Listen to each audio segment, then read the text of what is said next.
Hello, Bob. My name is Chen Xiaoli. My essay is about coal phase-out policy in Indonesia, the strategic balancing act between energy security and decarbonization. So the first point, strategic energy context.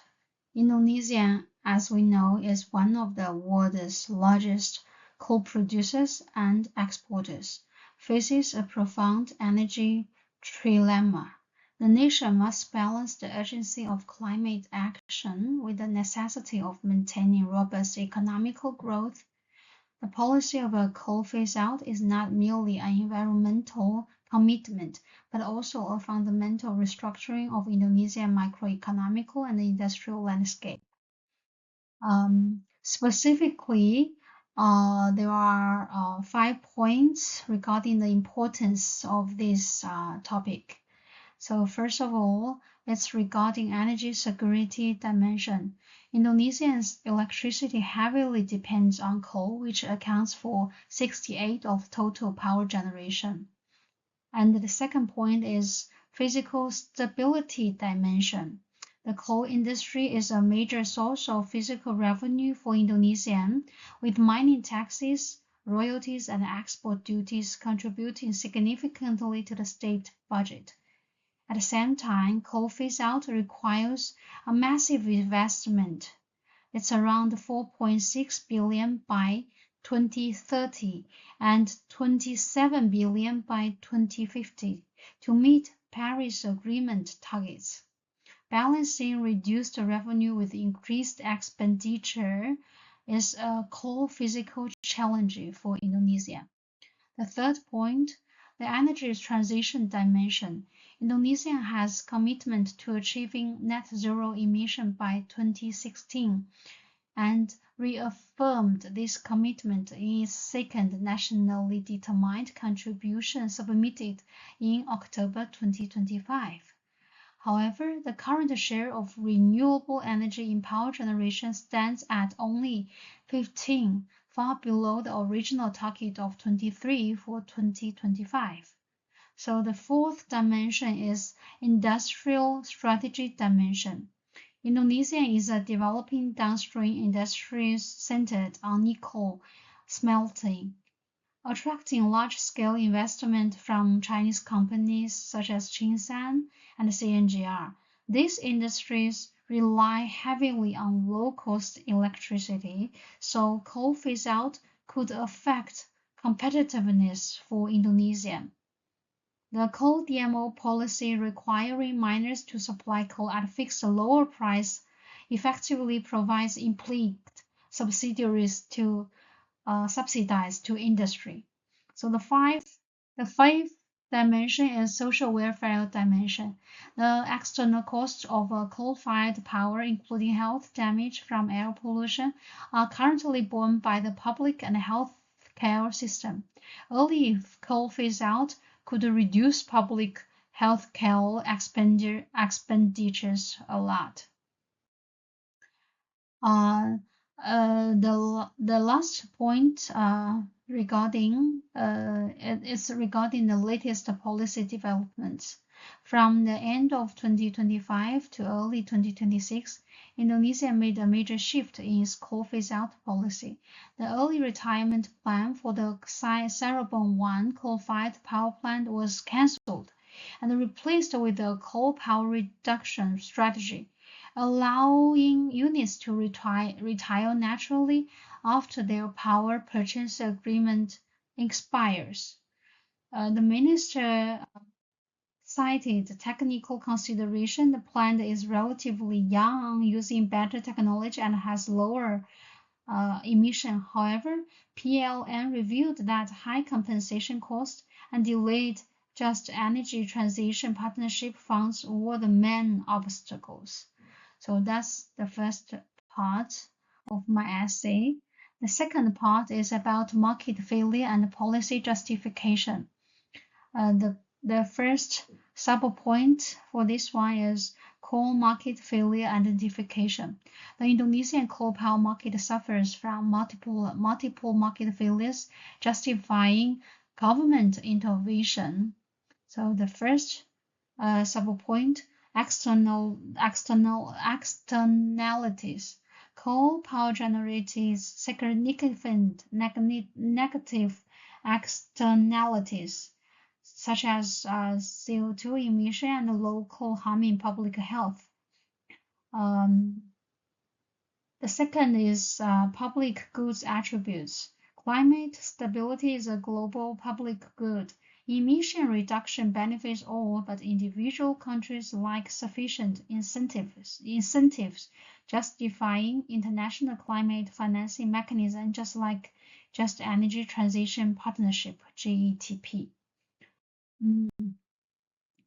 The core the third one is information asymmetry and coordination. Failure. Early coal exit involves complex legal and financial arrangements. PLN faces information and disadvantages with IPPs. And the fourth one is policy induced distortions. Coal DMO policy fixed domestic coal prices, transferring fuel risks to PLM. Power plant purchase agreement with take or pay clauses, and the 30-year terms inflates exit cost. Distort coal price signals, reduce competitiveness of renewables, and hinder early coal retirement. So the other aspect regarding this is the welfare economic analysis. The current situation, because no invention at currently, coal power benefits from implied subsidiaries like DMOs, lowering fuel costs, PPAs guarantees profits, and external costs not internalized. This shifts the supply curve right below the socially optimal price, causing demand to exceed optimal levels and creating deadweight loss. Consumers enjoying lower electricity prices, but the costs are borne by public health, physical subsidies, and future climate change. So, however, with the coal power exited, however, is with intervention. Producers, suppliers, IPPs lose future profits and need compensation. And consumer suppliers, short-term electricity prices may rise, but long-term benefits come from avoiding fossil fuel price fluctuations. And the externalities improved health and reduced climate change and physical effects, reduced DMO subsidies and healthcare expenditures. 2.3 is about the justification of boundaries for government intervention. Government intervention has efficiency justification, correcting externalities, providing public goods, and addressing policy distortions. However, the second best principle applies. Correcting only some distortions may not improve welfare. Indonesia faces this predicament, trying to phase out coal while retaining DMO policies and long-term PPAs that makes coal cheap. The third part of the essay is about the policy design and institutional analysis. So the first one is current policy framework. So there are several layers. There are three layers regarding this institutional framework. The first layer is legal foundation. President regulation sets the framework for renewable energy development and a coal phase out, authorizing financial support for early retirement. And the second tier is financial mechanism. Ministry of Finance regulation established the energy transition platform managed by PT's SMI to coal phase out and renewables. The third tier is implementation mechanism. It's MINABAR, Ministry of Energy Regulation outlines the energy transition roadmap. GETP secretarial coordinates international partnership. And second, the stakeholder analysis: who benefits, who bears the costs regarding this kind of policy. The beneficiaries for this one is the first one is global climate, because this can reduce emission. The second one is Indonesian public, because it can improve health and environment. The second one is renewable energy industry, because it can expand the market. And then the last one is international partnership, because climate diplomacy and also green capital deployment. But however, who will suffer the cost? The first one will be PLN. PLN will need to renegotiate the PPAs, grid stability, and operational risks. And the second one is IPPs. IPPs will lose future earnings, require compensation. And the third one is co-industry chain, like miners, transportation companies, and supporting services face employment losses, and also APBM, sovereign guarantees, and matching funds credit risks. After that is about the main government institutional analysis. So there are many four ministries or four institutions who will be centered around this reform. The first one is MEMR, the second one is Ministry of Finance, the third one is PLN, the last one is of course Bank of Indonesia, because it's ensuring microfinancial stability through the green taxonomy framework. The fourth point is incentive capability assessment. So different institutions might have their different perspective. So for PLN, maybe the early retirement raises operational and financial risks without direct monetary benefits. Natural retirement is seen as a low-risk path. For IPPs, long-term PPAs lock in stable revenue, meaning early termination require a large compensation. The third one is the international financial perspective. The funding commitments on the JETP exceeds actual disbursement, reflecting investors' concerns about policy credibility and execution risks. And the last one is policy perspective, because like the DMO, lack of effective carbon pricing and the green taxonomy that still accommodates coal keep coal artificially competitive. The fifth one is about the institutional risks. It's specifically regulatory capital risks, legal risks, and the credibility risks. The fourth point of my essay is about microeconomical, the physical implications. So as we can say, the first one is physical impact, because the coal phase out creates a dual physical effect: higher short-term spending for power, retirement, and transitional financing, but the potential long-term saving from reduced subsidies and health cost. The second one is inflation and external balances. Higher generation costs such as could push electricity tariff upwards, feeding into inflation across the economy. And the third is energy security and imports. If the renewable energies replace coal, import dependence need not rise. However, a shift towards gas as a transition fuel could increase reliance on energy imports and worsen the trade balance. And the third is industrial competitiveness.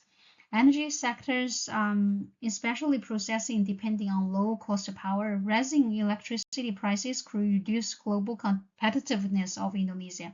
And the last one is net economical effect. According to the Institute for Essential Service Reform, long-term benefits outweighs costs, but the main policy challenges is the distributional. Physical institutions bear most costs, while social capture the gains.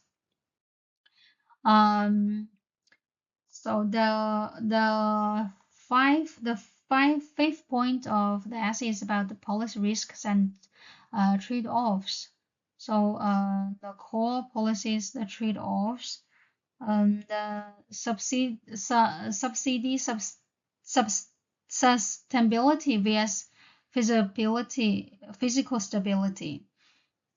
Coal support policy like the DMO and the PPA guarantee keep the electricity prices stable in the short term but increase physical risks. And the other trade-off is the coal phase-out vs electricity prices. Early retirement requires compensation that may raise tariffs, as shown by the Cyber 1 case. The third trade-off is about the carbon taxation as industrial competitiveness. Carbon pricing cannot correct externalities, raising transition fund and drive clean innovation, but it may weaken the competitiveness of energy. And the fourth one is energy transition vs energy security. Renewable improves long-term sustainability but introduce variability challenges. And the last one is short-term, 1 to 5 years. Policy priorities focus price stability, employment, and the political feasibility, which explain the preference for natural retirement and concerns over compensation costs. However, for the long term, it's regarding the climate commitment requires structural transformation towards a low carbon power system and new green industries. So institutional and pricing reforms, the key barriers to coal phase out in Indonesia is not financial constraints but institutional distortion that inflates exit costs. Therefore, domestic policy reform must precede large-scale reliance on international funding. Establish a